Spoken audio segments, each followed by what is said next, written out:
tsy ho ahireryny famonjeny Jesosy fa ho an'ny olon-drehetra saolay tsy fantatrao Jesosy maty ho anao voaombony tompo tamin'ny azo fitsalina mitondra ny elontsika saolay tsy fantatrao Jesosy maty ho anao fa vovoka ianao ho divovoka indray ai ai ai no izany milany famonjeny ilay Kristy efa maty ho anao fa vovoka ianao ho divovoka indray ai ai ai no izany milany famonjeny ilay Kristy efa maty ho anao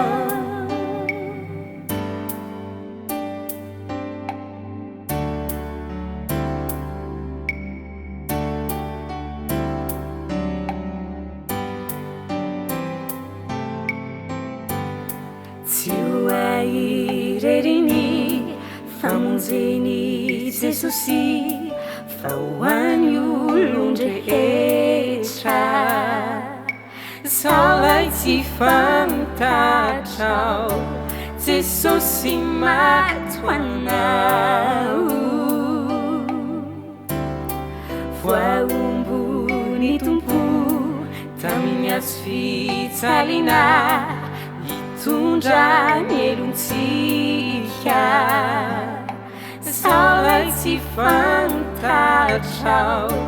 Jesosy maty ho anao fa vovoka ianao ho divovoka indray ai ai ai no izany milany famonjeny ilay Kristy efa maty ho anao fa vovoka ianao ho divovoka indray ai ai ai no izany milany famonjeny ilay Kristy efa maty ho anao no izany milany famonjeny ilay Kristy efa maty ho anao